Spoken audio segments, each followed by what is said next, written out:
Plan చేస్తే last దానిపై కూడా అయ్యని పోతే మీ అందరూ కూడా విశాఖపట్నంలో ప్రెస్ మీట్ పెట్టి కలెక్టర్ గారు ఎదురుకు ధర్నా చేస్తారంటే అప్పుడు కలెక్టర్ గారికి స్పందించారు సార్. స్పందించి అప్పుడు గవర్నమెంట్ బోర్డుని ల్యాండ్ అని బోర్డు పెట్టడం జరిగింది సార్ కలెక్టర్ గారు.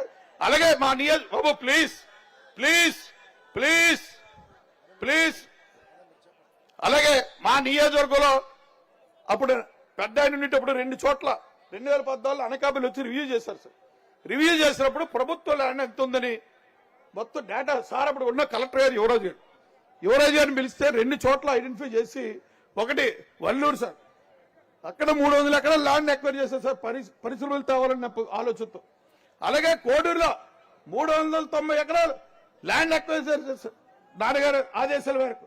ఆ భూమి మీద ఆ రోజున రైతులకు కూడా కాంపన్సేషన్ ఇవ్వడం జరిగింది సార్. ఈ గుడిసేటి మంత్రి వచ్చి అక్కడ పరిశ్రమలు కాదు కదా, ఉన్న పరిశ్రమ కూడా అమ్మడానికి బేరం పెట్టాడు సార్ షుగర్ ఫ్యాక్టరీ. అది ఈ గుడిసేటి మంత్రి తాలూకా నిర్వాహకులు సార్. రాష్ట్రం ఎంత అప్పులు చేసిందో ఆయన అంత ఆస్తి సంపాదించారు సార్. ఆల్మోస్ట్ 1200 crores ఉంటుంది సార్. ఈ కోడిగుడ్డు మంత్రి ఆస్తి 1200 crores ఉంటుంది. నేను ప్రజా దర్బార్లు ఇచ్చిన కంప్లైంట్ కి విత్ ఎవిడెన్స్ ఇచ్చాను సార్. విత్ ఎవిడెన్స్ కూడా ఇచ్చినా దానిపైన కూడా స్పందించారు ప్రభుత్వం. అందుకే దయతోటి ముఖ్యంగా తమరు పరిశ్రమల్ని ఎంత ఎంకరేజ్ చేస్తారో ప్రాక్టికల్ గా తమరు మంత్రిగా ఉండడం మేము చూసాం సార్. దయతో మాకు అన్ఎంప్లాయ్మెంట్ ఎక్కువ సార్ మా నియోజకవర్గంలో. తమరు వచ్చారంటే ఆ 2 చోట్ల ల్యాండ్ ఎక్వైర్ చేసింది కాబట్టి ఇంకా ప్రభుత్వం భూమి సార్.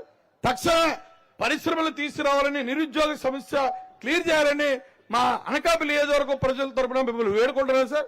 అలాగే మాకు ప్రధాన సమస్య రైతాంగం ఇష్యూలో కూడా తమ నిర్ణయం తీసుకోవాలని రిక్వెస్ట్ చేస్తారు సార్. అలాగే ముఖ్యంగా ఇక్కడ 115 సంవత్సరాల క్రితం అగ్రికల్చర్ రీసెర్చ్ సెంటర్ పెట్టారు సార్. ఆ రోజు బ్రిటిష్ పాలకులు దాన్ని పెడితే అప్పుడు నాన్నగారి దృష్టి తీసుకెళ్ళండి మన అధినాయకుడు తక్షణమే స్పందించి 8 కోట్ల రూపాయలు బిల్డింగ్స్ ఇచ్చారు సార్.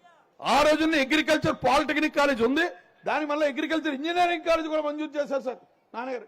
అది కూడా ఈ రోజు మనం మంజూరు చేసి శంకుస్థాపన చేస్తే బిల్డింగ్లు సగం వరకు అయ్యాయి సార్. మన ప్రభుత్వం కోల్పోయిన తర్వాత ఈ సైకో వచ్చి అవి కూడా ఆపేశారు సార్. ఎందుకంటే చాలా మందికి అగ్రికల్చర్ పై అవగాహన పెంపొందించడానికి యూనివర్సిటీ ఎందరో పితామహులు అక్కడ వైస్ ఛాన్సలర్ చేసిన దగ్గర నుంచి రీసెర్చ్ సెంటర్ అనకాపల్లి సార్. అది కూడా మరొకసారి తమను ఎవరో వేసుకొని అది వచ్చినంటే తక్షణమే చేయాలని కోరుకుంటాం సార్. అలాగే టిట్కో హౌసెస్ సార్. అలాగే అనకాపల్లి నియోజకవర్గంలో 2650 ఇళ్లు కంప్లీట్ చేసాం సార్. కరెంటు మీటర్లు కూడా ఇచ్చాం సార్. వాటర్ పైప్ లైన్ ఒకటే ఇవ్వలేదు సార్. ఎలర్ట్ చేసాం సార్. మనం ఎలర్ట్ చేసాం సార్. డ్రాలో ఎలర్ట్ చేసి అలాగే పట్టాలు కూడా ఇస్తే ఈ ప్రభుత్వం వచ్చిన తర్వాత వాటర్ లేదని ఈ బెనిఫిషరీస్ అక్కడికి వెళ్ళలేదు సార్. దానిపై కూడా నిలుపుదల చేసి ఇష్టారాజ్యంగా ఆ వైసీపీ కార్యకర్తలకు కింద ఫ్లోర్లు ఇచ్చి ఆ టకబోలందరూ కూడా మీ ఇష్టం బయటకు పోమండి అని చెప్పారు సార్ ఒక ప్లేస్ లో. రెండో ప్లేస్ కేఎన్ఆర్పేట సిరసిపిల్ల 1088 ఇల్లులు సార్. 1088 ఇల్లులు సార్. అక్కడ కూడా ఇల్లులు కంప్లీట్ చేస్తే అక్కడ కూడా డ్రా తీస్తే అక్కడ మన దుర్మార్గుడు మన పార్టీపై గెలిచారు సార్. వాసుపల్లి గణేష్ కుమార్ కాన్స్టిట్యున్సీ లో ఆయన హామీ ఇచ్చారట. మన 3 జిల్లాలు రాబందు ఉంది కదా సార్.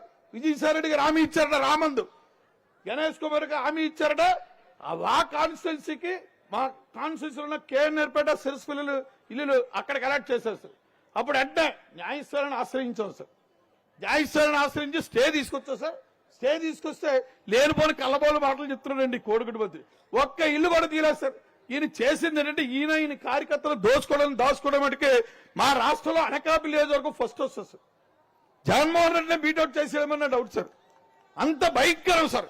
అందుకే అది కూడా ఆ సైకో గుర్తించి ఇది టికెట్ కూడా ఇస్తే ఈ కాన్స్టిట్యున్సీ ఉన్న నాయకులందరూ ఫుట్బాల్ ఆడతారని ఆయన టికెట్ కూడా ఇవ్వలేదు సార్.